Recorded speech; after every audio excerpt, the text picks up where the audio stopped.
What up, gamers? I'm Jason. I'm Julie. And today on Dice & Dragons, we are going to be reviewing Call to Adventure The Stormlight Archive, published by Brotherwise Games and designed by Chris and Johnny O'Neill. Now, Julie's going to tell you more about the game itself.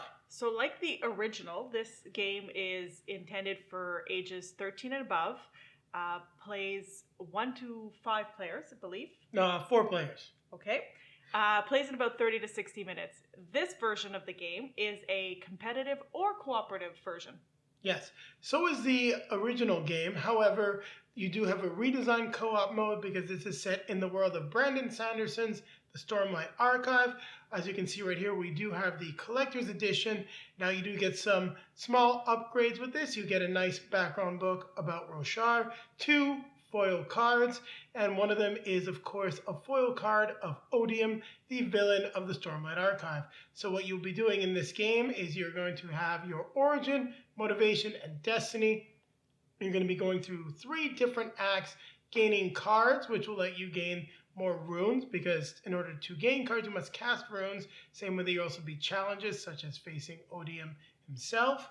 And as you move through the acts, you're going to be creating your own unique story that is definitely inspired by many fantasy books. However, this one, of course, as you'll be able to tell from the art, things like that, is definitely set in the world of Roshar and Brandon Sanderson's The Cosmere.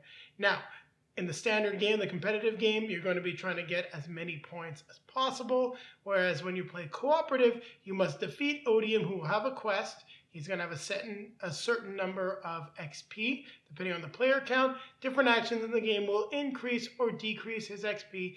Each player must then beat Odium. So if one person fails, you all lose.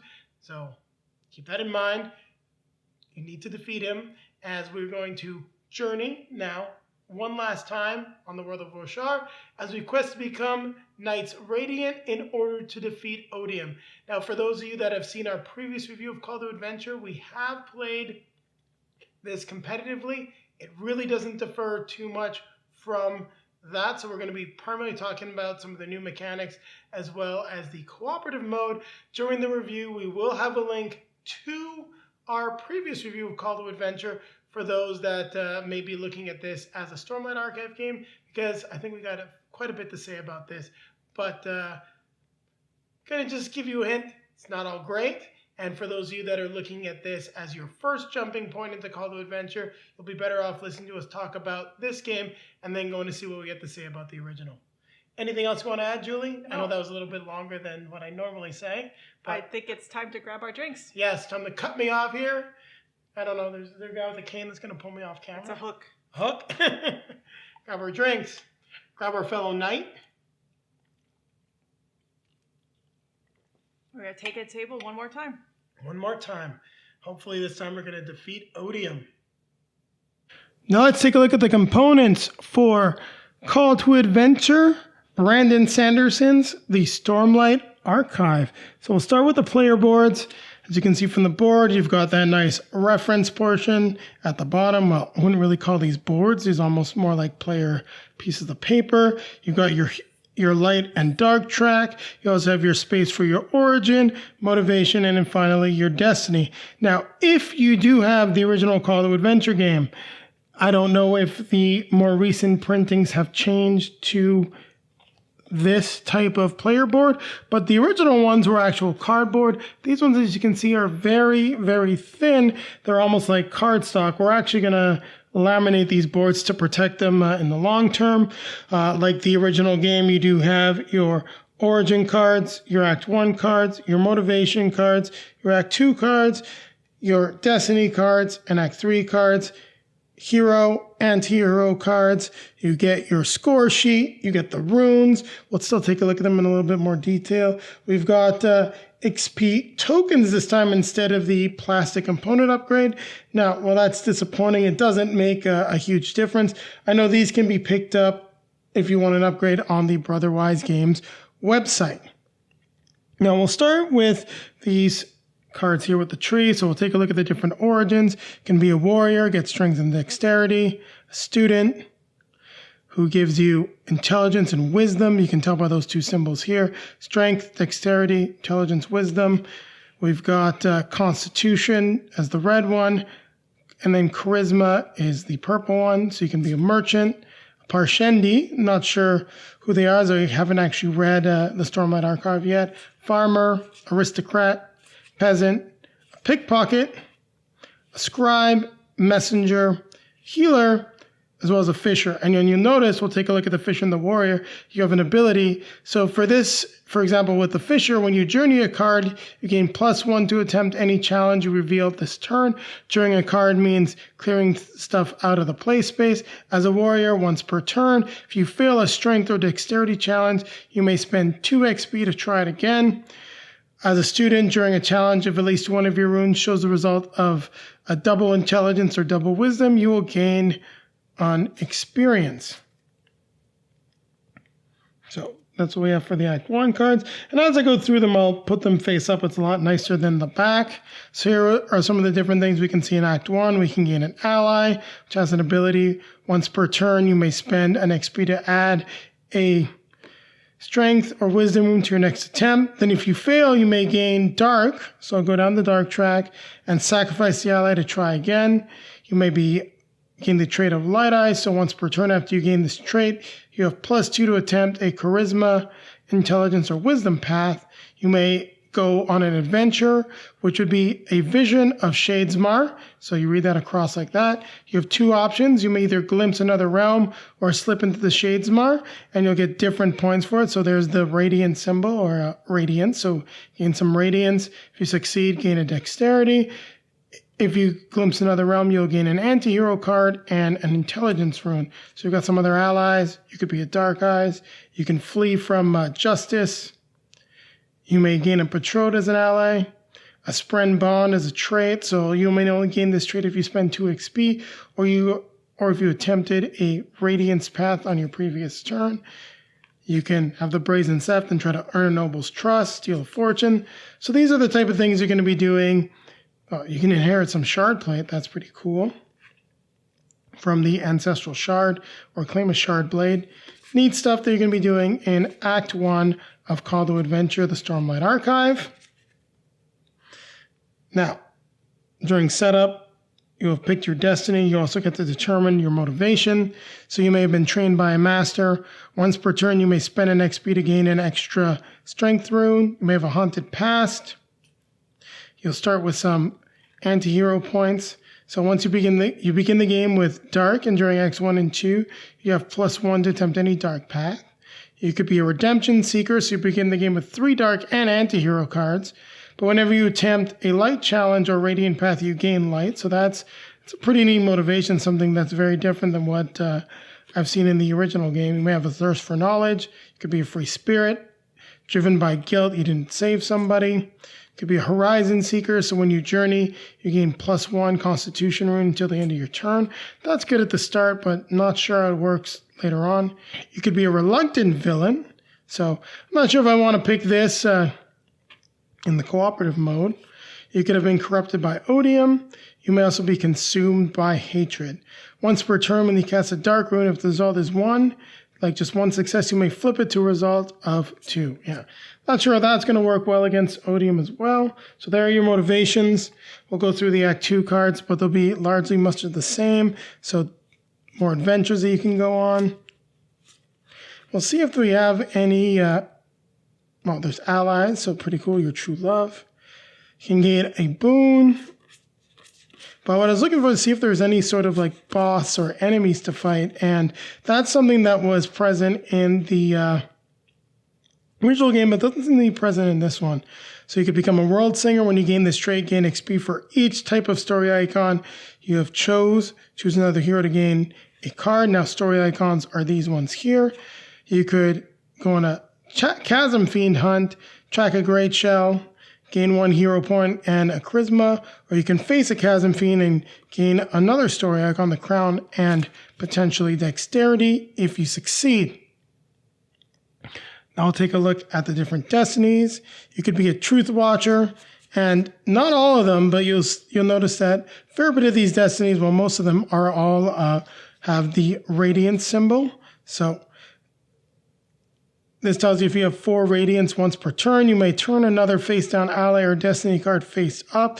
If you do, gain 1 XP, and at the end of the game, gain 1 for each wisdom and intelligence you have. Well, I won't go through all of them. You could be a light weaver.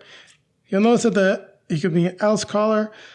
You have to have, except for this one where you're a bad guy, you have, well, this one actually you only need to have 3, but you need to have a few radiant symbols in order to trigger these. So if you're Odium's champion, at the end of the game, you lose the game unless you have 3 dark or more. Once per game, you may reveal this destiny to gain 3 XP. So if you have 3 of the radiant symbols, when you face a challenge, gain +1 for each of these balance scales in your story. At the end of the game, you gain points for strength and dexterity. So don't forget, you're going to want to try to get your destiny to tie in with how you're building your story. Bondsmith, Stoneward, Mastermind, a Windrunner, Will Shaper, Edge Dancer, a Dustbringer. Lots of cool stuff, and I'm sure if you've read the Stormlight Archive, it's definitely more familiar to you.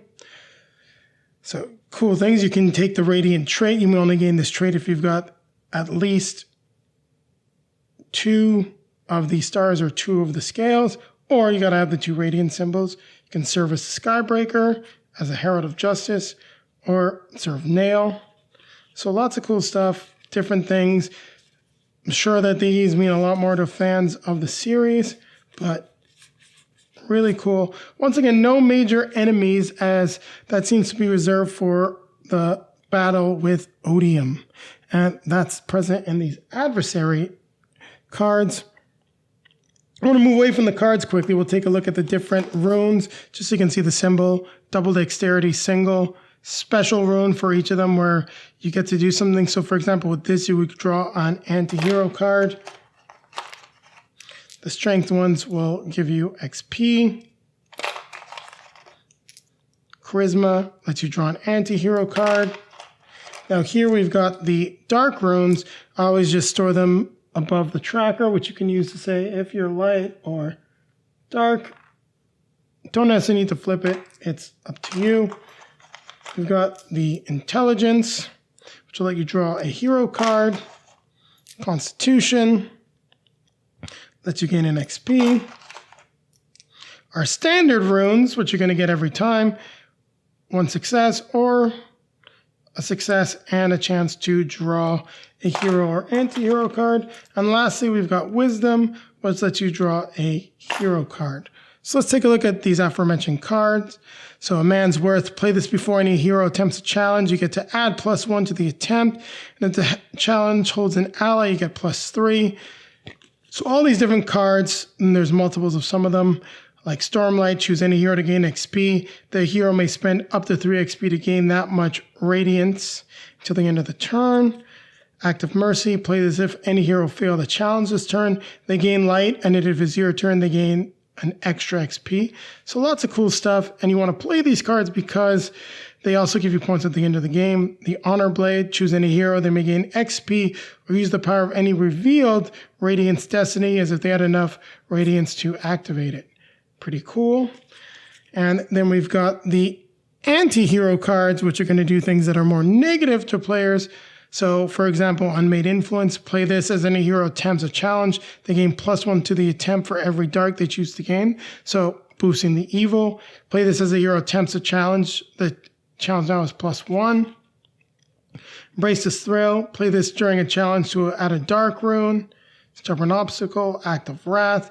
Play this before any hero attempts a challenge. They may not choose a heroic or radiance path or radiant path. So I'm going to use the radiance and radiant for that symbol. If it's your turn, gain +2 to your next attempt. So lots of different things that you can do. Void Light. And some will boost you. Some will mess with other heroes. I believe that they can also boost Odium.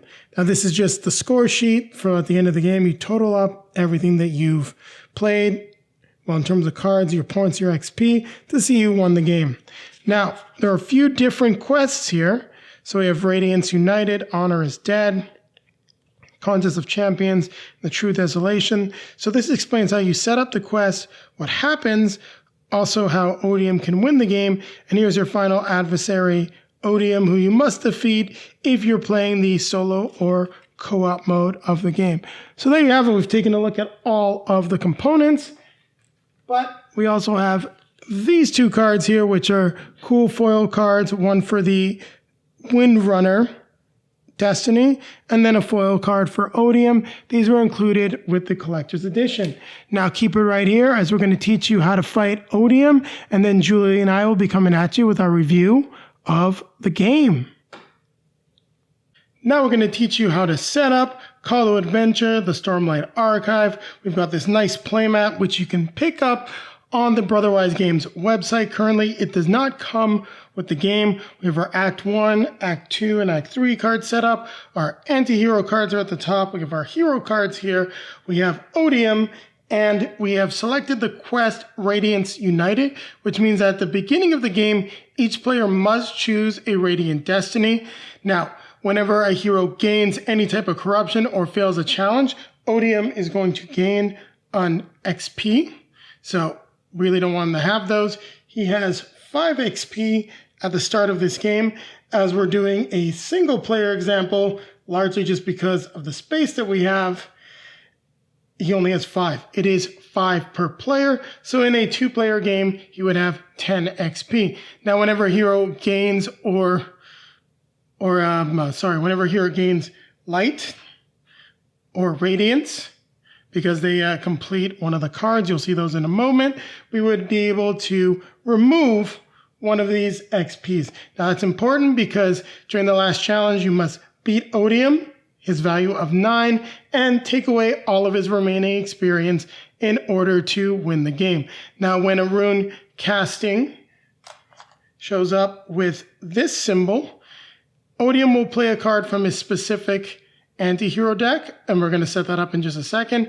And as you'll notice that all the heroes in the game must face Odium. If any hero fails, well, the game is lost. So you really don't want to fail when it comes to facing Odium. So his 5-card deck, which will reshuffle if ever there are no more cards, it's 1 Unmade Influence, 1 Embrace the Thrall, a Broken Oath, and 2 Everstorms. So we'll shuffle those up and place them next to Odium. Now, other than that, you're going to follow the standard setup for a Call to Adventure with your hero, starting with 3 XP. You're at the current level where you can use either the hero cards. We now must select our destinies. Well, we'll shuffle up the destiny cards, and we're going to deal 2 of them out. We get to pick one of the 2. So we've got the choice of the Oathbringer or the Stoneward. Now these aren't some of my favorite ones, especially if we're going to be facing Odium. But at least with the Dustbringer, you'll notice that you may use Dark Runes to face Radiant Paths, meaning we can actually use the Dark Runes against Odium, which could be to our advantage. Well, that's actually something we'd have to get clarified, but it's definitely the better of the 2 Radiant Destinies. So that will go face down. We must then deal out our Origin and Motivation. So 2 cards for the Origin, 2 cards for the Motivation. So I'll take a look and pick one. Redemption Seeker, well, we don't want to start with all of that negative, but yeah, because we're going to start very corrupt, which kind of fits what Odium wants us to do. You'll see that for right here, for any hero with corruption, he's going to gain +1. We're going to pick Trained by a Master and take a look at the different destinies. When you journey, you gain +1 to the attempt any challenge. That's not that bad. Whenever your rune casting includes that, you may draw an extra, well, you may draw either of these and choose to keep one. So you actually get to pick. So normally you'd get to pick one or the other. This time you get to do both, which is okay, but it's not the best. Next, we just need to reveal Act 1.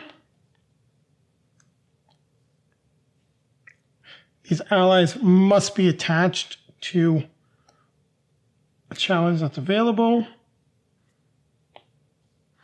And we only use this slot if we're in a 4-player game. Now, like most games of Call to Adventure, you're going to be casting runes. You're going to want to pick paths that line up with what you're good at. Right now, the only thing we've got is the Intelligence rune, which works with the Desert Army. So you'll want to take your 3 regular runes, cast it, and luckily we gain a success. So we're going to add to our intelligence. We could also choose to have protected our squad. Now, typically, you're going to want to decide on your path before you actually casted the runes. I'm so used to playing the game. For me, it's fairly obvious. I want to increase my intelligence. So this will go under the scribe. We will then reveal the next card. Well, we don't have too many great options here. Well, at this point, I'm just going to pick the trait Ardent because this is pretty cool. There's also the Dark Eyes trait. Actually, you know what? Since we're trying to gain some more runes, we're going to take the Dark Eyes trait. So on the turn after we gain this trait, we gain a positive to try a path with those symbols. Now, unfortunately, we don't gain any more symbols, but still pretty good. We get a betrothed that's going to be placed the only spot that was available. Now, if there was no spots, that ally would be tossed. And we've got an opportunity for your slavers. Now with the Dark Eyes, we have +2 to any one of these paths. We really don't want to fail here. So let's try to flee my slavers. So we're going to take these 2. We gain these 3 runes. We gain 1 dexterity. We're going for the top there. We cast our runes and, we needed 4. Luckily, we do pass because of our +2 from Dark Eyes. But Odium gets to play one of his hero cards. His anti-hero cards. Now we get to pick one or the other. You can see what we got here. So play this as any heroes attempting a light or a radiant path. They may gain light and may reattempt it by adding +1 to the attempt. That's not the best. A man's worth. Play this before any hero attempts a challenge. Add +1 to the challenge.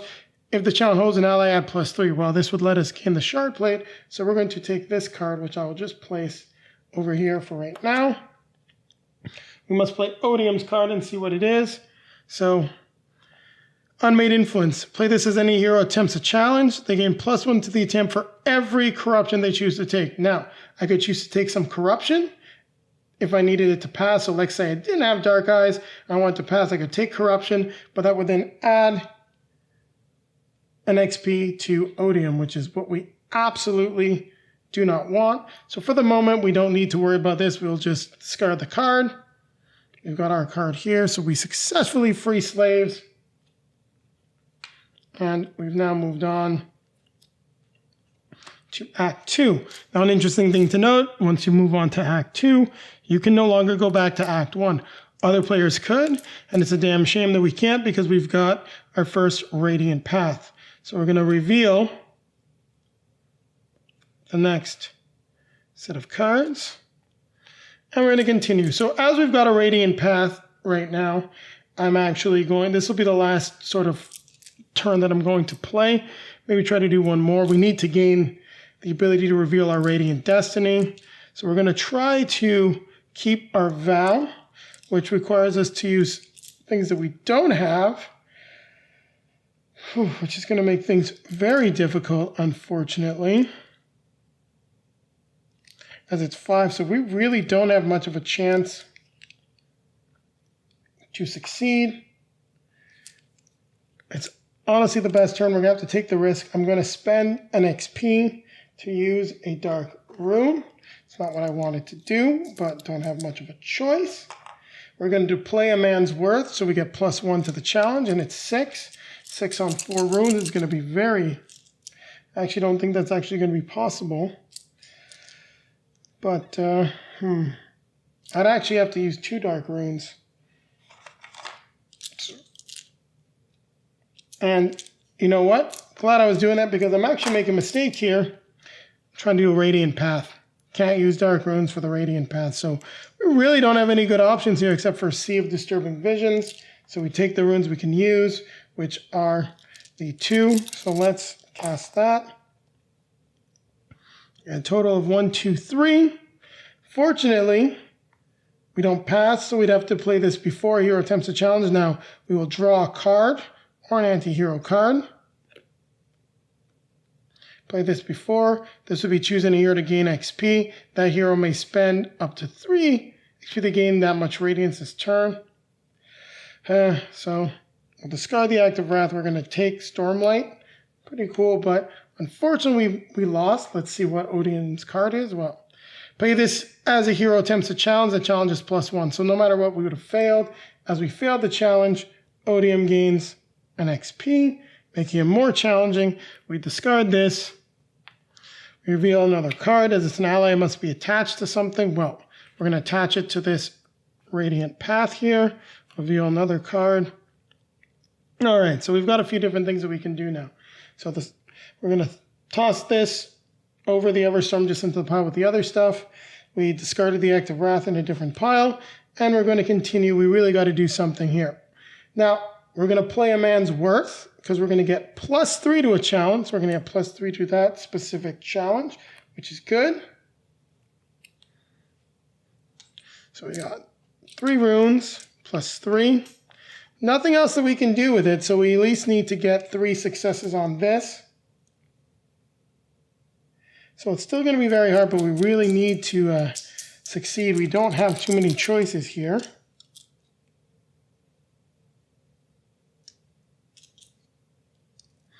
Or we can spend 2 XP actually.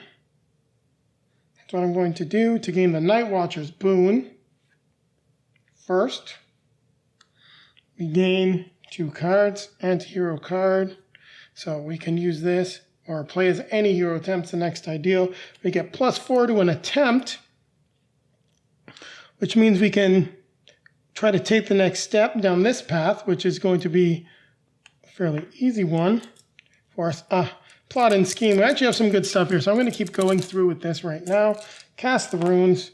So we get 2 plus our 4 because we took the Night Watcher's boon. So we pass the Endure Temptation. That would have let us keep the man's worth, actually. Or would we be better off with keep our vow? Well, we only got +4. So yeah, we're going to keep a man's worth for right now. We're going to take. Yes, and as we'd like to potentially keep our vow, we gain Radiant Symbol. We get to discard one of Odium's XP, reveal another card. Well, now we just need to decide what we want to do. Now this would give us a 3rd intelligence. We really need to be looking for intelligence for the final challenge, as well as constitution. So either of these works for us, but the Radiant Path here, as you can see, is not what we actually need. So we're going to go after keep your vow. And we'll play this to gain +3 to a challenge. Actually, I did that incorrectly. Endure Temptation. It was the green. So we're looking for wisdom. Apologies. We're looking for wisdom and intelligence. Unfortunately, none of the Radiant Paths really match up what we actually need, but we still need Radiance, so we're going to go after this one. Anyway, we're just don't have too much that we can do.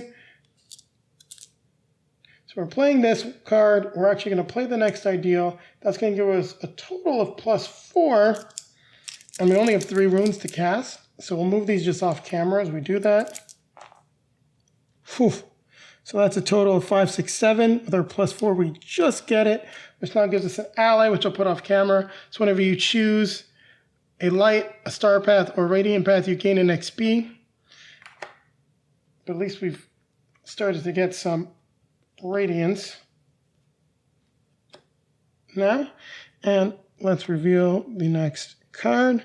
And we're actually at 3, so we're going into Act 3 now. So we've just been playing this game quickly. What I'm going to do is I'm just going to grab some of the cards that come up. And we're going to say that, see, none of these Radiant Paths are great. We won't actually be able to reveal our destiny and use it. When we get to this point in the game that we do reveal our destiny the moment Act 3 shows up. So we see what we can do if we have these 4 Radiant symbols. Currently we only have 2. Yeah, nothing great. So actually I just got to journey a card.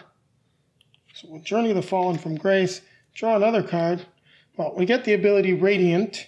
So we're actually just going to acquire this trait because we have 2 Radiance. 3 radiance now. So we're actually at our 4 radiance, which is good. We can use our Dustbringer ability. We've got 2 of these, 2 of these. So we're in good shape now. We just need to get the right symbols that are going to let us be successful. None of these are what we actually need, so we're really in a tight spot here, but we're going to have to try. Anyway, at this point, losing may not be a bad thing. Can't get dexterity. Well, dexterity and intelligence. So we can try to join the Ghost Bloods, which is 7. We'll take 3 of these, 2 of these.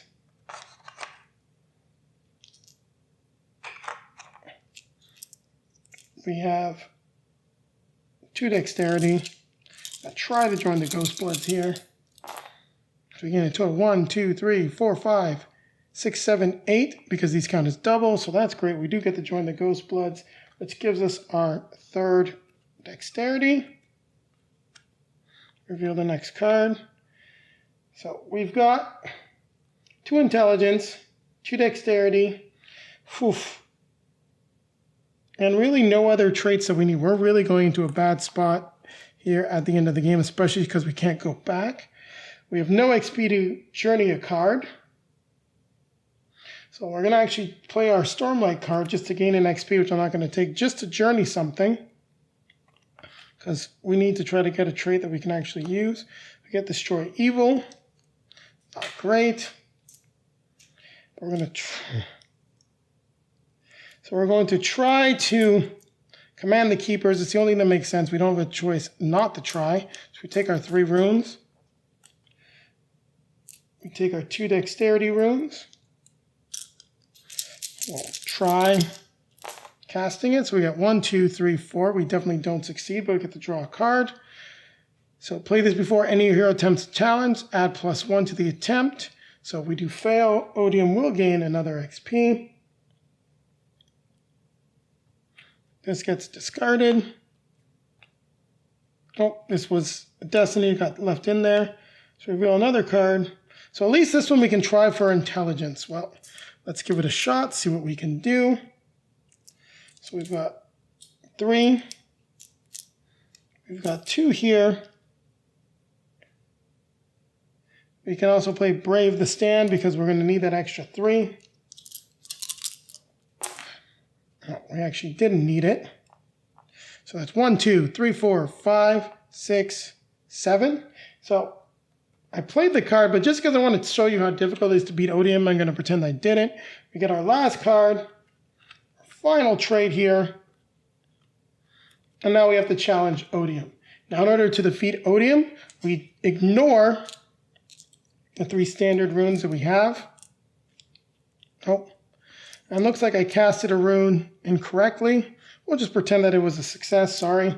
You'll notice that these look a little alike. In any case, this is teaching you how to play. We're not being real sticklers with it. So in any case, we now are taking on Odium. To do that, we take whatever traits we have. We do not use the base runes. So we take 3 intelligence.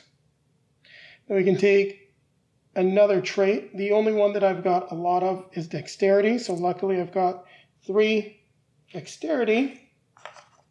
And we now need to beat Odium, but we need to beat him by 9 plus 1, 2, 3, 4, 5, 6. We need to beat him by 14. I don't think that's possible. We're going to give it our best shot though. So we play Brave the Stand, which gives us +2 because we have at least 3 radiance.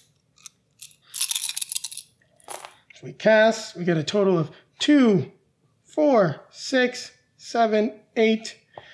Draw an anti-hero card, +2. So we beat him by 1. But as you can see, just the way the cards came up and everything, we were not able to beat Odium. So that's just a quick playthrough / how to play of Call to Adventure The Stormlight Archive. Hope you enjoyed it. Now keep it right here as I'll be coming back at you with a review of the game. So Call to Adventure The Stormlight Archive. What did you think of the new mechanics? I'm not asking what you think about the game. We're doing things a little differently. If you happen to skip through our intro, we're going to be talking about what's different in this game. We're going to be going over our positives. Then there'll be a card popping up in front of, above Julie's head. That'll take you to our review for the original Call to Adventure, because we will not be discussing the competitive mode. We played it and it is very much the same as the original game. We don't want to rehash everything in this review. So I thought it was interesting that basically what you're doing here is you're building your story, your skill set, I guess, to be able to defeat Odium. Yes. So that is for the cooperative mode. If you're playing competitively, you're trying to score the most points. You do not need to sort of tailor it based on the adversary quest that you're going to be going on. There are a few different quests. They've got different conditions, and you need to lower Odium's experience, which is fairly difficult. Yeah, and the different quests work very differently, and you can explore them on your own, I guess, when you're playing them. But some of them were easier to reduce as XP than others. I found. I would say that they all work like mechanically. It's the same thing.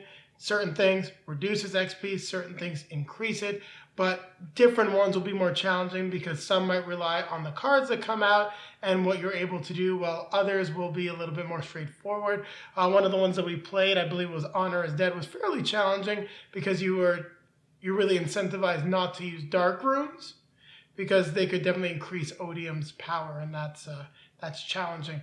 Also, if you're trying to go on a Radiant Path, and I'll let Julie talk about that, you can't use dark runes also. Yeah, so the Radiant Path is interesting. I really liked it. It's a different mechanic that I think adds something to the game in this case, and I think it was appropriate given. I don't know the story, but from what you tell me, it's appropriate given the story as well. It's very thematic, but I thought it was nice from a game mechanic as well. No, I really enjoy the Radiance and having to become a Knight Radiant. If you're familiar with the Stormlight Archive and Brandon Sanderson's Cosmere, you know the magic works with investiture, and it was very cool to be going through this game and gaining that investiture to revive the Knights Radiant. Now, I haven't read the Stormlight Archive myself yet. I'm going to be diving into it. I just prefer when things are a little closer to the finish. Been burned a few times before. Wheel of Time, looking at you. Loved Sword of Truth, but dang, that took a long time. And The Name of the Wind. Got both of those books on my shelf. Still don't know when the third one's coming out. So Sanderson's definitely a lot better, but I like to wait. You're high on the tangents today. Yes, I am. But it is appropriate. At least we're talking about a book, a specific series. Somewhat thematical, yes. Yeah. So to go back to the mechanics, the one thing I really didn't like about the cooperative mechanics is that you get one shot each at beating Odium. And, this is a rune throwing game. It's like chucking dice. There's not a lot of flexibility here, and you either get them or you don't. And, in this case, in a couple cases, I should say, when we played, one of us beat him spectacularly, and the other one just didn't quite make it. And there's no way to try to mitigate that. It's you throw bad runes, too bad, you're dead, you fail. Well, I disagree, because there are some ways to mitigate it. But once again, it's entirely random. There are definitely certain destinies that you're going to get. And just to talk a little bit about the Radiant destinies, the way it works is you have to acquire the Radiant symbol. And then in Act 3, you will reveal your Radiant Destiny and be able to use its abilities. Now, there are other cards during the game that may let you use them, and there are at least 2 of them that are incredibly powerful because depending on what cards you've acquired, you're going to get a +2. And when you went to face Odium, you were like, I need 2 successes. Whereas in my case, I needed like 4 or 5. I just didn't get the right card. So there's a high level of randomness. And then in other plays, when we challenged Odium, we did not get those destinies. And I had the only one that had some increased successes against Odium. And I think the maximum I could get was +2. And that's because my destiny gave me an extra +2 for going down a Radiant Path. Whereas yours, I believe, was just the ability to retry. Yeah, and against his power that time, if you fail once, he gains XP. He gains XP. So for that, I found that frustrating. I don't like going through an entire game and it's one throw of the dice that decides whether you win or lose. I mean, part of it is part of this cooperative game is really building up to being able to. So it felt anticlimactic to me, basically. Yeah. And I would have to say, because the game works, for those of you that have played Legendary, there is ultimately one winner in the cooperative mode, the hero that has the most points. You are the mightiest hero of them all. And that is something that you do see in Marvel's, Upper Deck's Legendary series. But I found it to be problematic in this, especially the way the quests work, because your whole goal is to defeat Odium. Whereas when you're playing a game like Legendary, you can pick different avenues to build your deck. So might be a little bit luck of the draw, or depending on what the cards come out. There is some skill still involved in what you're doing in order to maybe become the mightiest hero. Whereas in this, you're like, I need to get my 3 or 4 Radiants so I can reveal my Radiant Destiny and use the power against Odium. So you're going on a specific path. What you're going to get is going to be entirely based on your Destiny and the cards that show up. You do not have that much flexibility. So having one winner at the end, I felt really was sort of anticlimactic. I mean, the first time, like, you clearly won the game, even though we lost. The second time, it was definitely more balanced, and I asked you if you wanted to score, and you said no, you didn't really feel like it was appropriate, because you're not necessarily making the best decisions for your story or for your character in scoring when you're facing Odium. So that point mechanic, whereas I get it, they had it in the cooperative mode in the previous game, and we didn't really like that cooperative mode. So it's one of the things that's left over. I think it still could be done better. Well, as I think they've improved it, it's definitely not the best yet.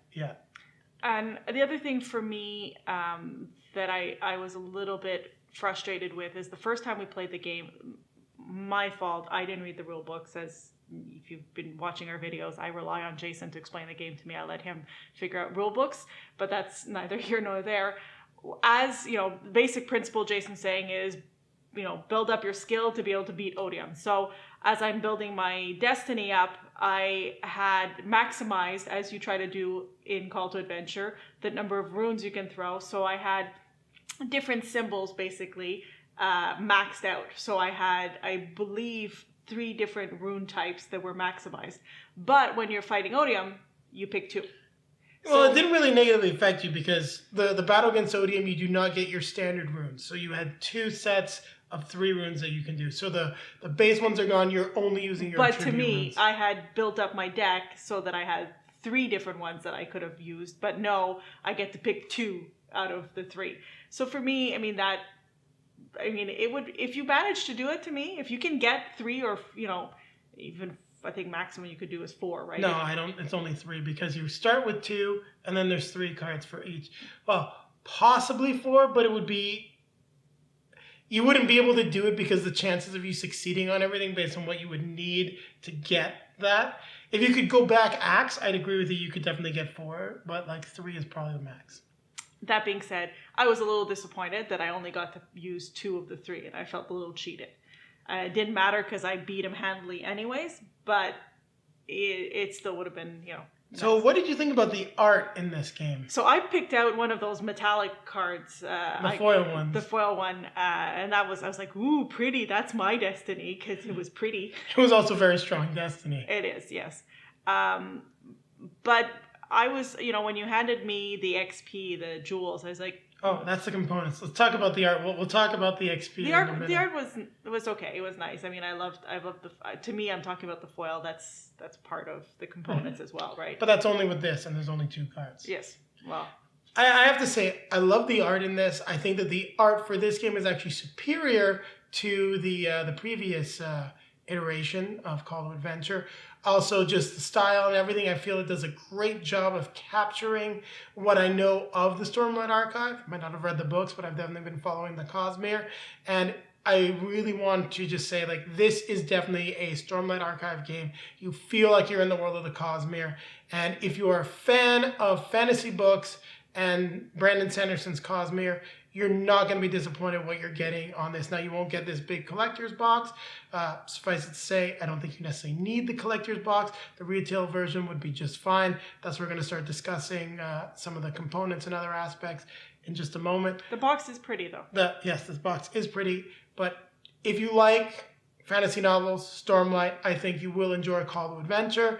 I think we've talked a lot about the new mechanics in the world. If you want to hear some more about the competitive mode and what we thought about playing that in our plays, there's going to be a card popping up over Julie's head.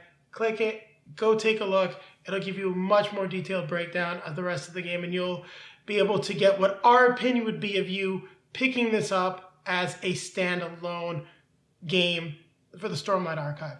I've got a lot more to say about this. I know Julie does, but this is going to be our perspectives coming from owners of the original Call to Adventure, also having back the Kickstarter, which let things like upgraded components become part of the standard package. Now, I don't know if subsequent printings of Call to Adventure have seen a downgrade, but I'll let Julie take it away with the XP tokens. So the XP tokens are cardboard of red jewels. And I looked at Jason and said, what's this? Because in our version of Call to Adventure, they're little plastic jewels, and they were part of what I liked. They came in a little velvet bag. It was, very cute. The bag was one of the only Kickstarter exclusives, but from what I've understood and playing with our friends, copies of the game, those plastic jewels were a standard upgrade included in all the retail editions. And the player boards also are pretty flimsy in this. They're beyond flimsy. I laminated them. They are thick cardstock versus cardboard. It is a clear downgrade in terms of cost. Like, there is no upgrade to what we got now. People complain about the previous boards warping. We didn't have that issue, but Brotherwise Games definitely saved money, and I don't think we got any value in return. Some of the corners and things were already bent when I got the game and opened up the box. Also, I think the runes are they didn't feel as nice as the runes from our original game either. Yeah, no, they had a more like textured finish, whereas the other ones felt more glossy, which I thought was cool. It felt like I was casting, well-rounded rocks or bones or something that felt fantastical or mythical. And these ones felt a little bit more mundane. Now, they're not bad. It's not like a major downgrade. I don't know. It could be just the decision with the factory, but I didn't love it. You have the same issues that we had with the Name of the Wind expansion with cheaper cardstock that was used, and the coloring doesn't match necessarily in terms of the backing, so you're definitely going to want to sleeve the game if you ever intend to mix the components with the base game. That's all I really have to say about it. Well, I've got more to say because I was the one that purchased this game, and I purchased the collector's edition. Obviously, when you get the collector's edition, you're going to pay shipping because it's only available on Brotherwise Games' website. I also paid more because I imported into Canada, and I have to say, this is the most disappointing collector's edition of a game I have ever bought. Whether it's video game, board game, this was a gigantic waste of money. The book was cool, the little add-on book.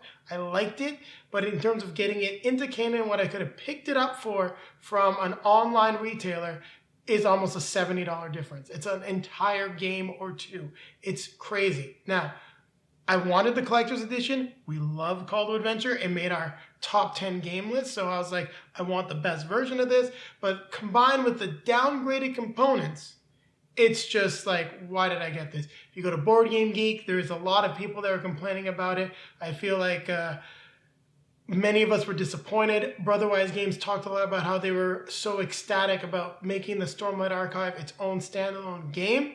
And that's one other thing I have to say. This thing has no business being a standalone game. They should have kept it as an expansion. Some of the cards were doubled. I got my motivation as trained by a master. I've had the exact same card in the original Call to Adventure.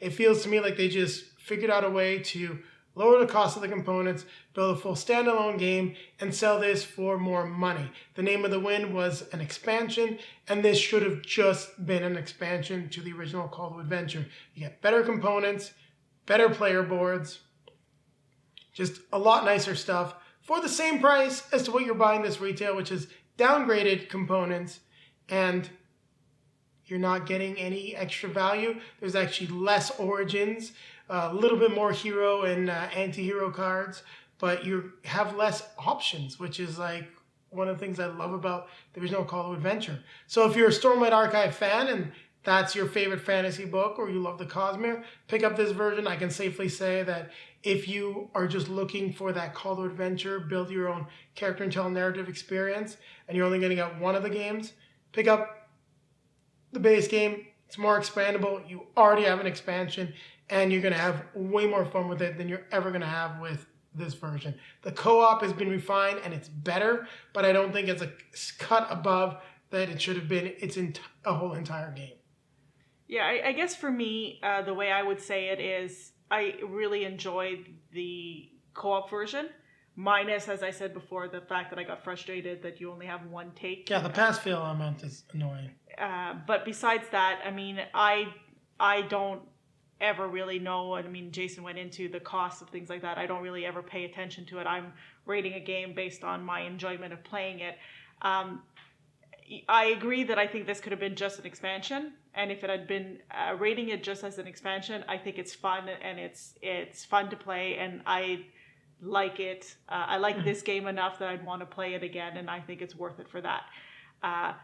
If somebody doesn't really care, hasn't seen the other one and the components, I think, and they really like Stormlight, they could pick this up and would enjoy this version of the game. Oh, I 100% agree with without having to buy the first one. I think you're saying if you like it, buy the first one, you'll have more fun with the first one. No, what I'm saying is if you are a fan of fantasy novels and you want the experience for Call to Adventure, and Stormlight is, you like the book series, ignore this, get the base game, it's better. Like, it's just better, unless they've gone ahead and reduced the component quality. You're getting more for your money with the base game and the ability to expand already with the Name of the Wind expansion. That being said, I think this is still an interesting version. If somebody is interested in it and interested in this, I think they'd have fun with the game if they don't care about what we've called the pitfalls of the components. No, if you're a Cosmere fan, Brandon Sanderson fan, that's your foremost fantasy books. Pick this up. You're going to love it. If you're just a fantasy fan overall, get the original game. Skip this release. Wait till it's on sale or something like that. Probably really get it for the price of an expansion at some point in the future. The base game is a better jumping off point with a lot more potential for expansions and fun narrative stories than what you're getting in this game. However, less cooperative. I think this is a better cooperative. It is a better cooperative. There is still a cooperative mode in the other game. Which, as cooperative players, we refuse to play. So I think if you want to really play it as a cooperative, this one's a better version of that. The other one, though, is not it's not a competitive, take it from somebody who only plays, who tends to only play cooperative games or prefers to play them. You're getting more into the competitive games now. We're finding your niche, but yes, co-op versus competitive. The original of this is not in your face enough. You can play your own game. Yes, you can get a card stolen every once in a while, or something that you would have hoped to get somebody else picks up, especially at a 4-player game. But I think basically, Jason, I mean, I don't think we were going to rehash this again. I think we've gone over it enough. We didn't love the components in this. We felt it was overpriced for what you're getting in the box. I'm going to give my rating now and give my reason why. I'm going to give it the game play itself. I would give a 7. The fact that you have to buy a whole other game to get this, I give it a 6. For the fact that you have to buy this whole game to get the expansion. I think as a standalone game, it's fine. As you said, I think I preferred the original with the components and everything, and that's why I would give it a 6 as a standalone game. No, and I've got to agree with you. I think that if the Stormlight Archive had been the expansion as it was originally envisioned, it'd be much better received. As a standalone game, it is an inferior product. There's not a question about it. It is not as good as the original Call to Adventure release. Because you're limited to the world of the Stormlight Archive, the stories that you're going to tell are even more limiting. The last time I played the Kingkiller Chronicles version, we'd mixed all the cards in, and we had a blast because even though we weren't telling stories about our characters, that's one of the really fun things, is to tell your character stories at the end of the game. You're not limited to a specific world and your knowledge of that world. We actually had 3 stories that coincided, whereas one of the characters rose up to become the king. My character became the king killer, and I told a story about how the king became corrupt over time, and it was just really fun because we're at a party and people are like, no, he's trying to say, no, it's different kingdom. I'm like, no, same kingdom. So we were having just almost more fun with the stories afterwards.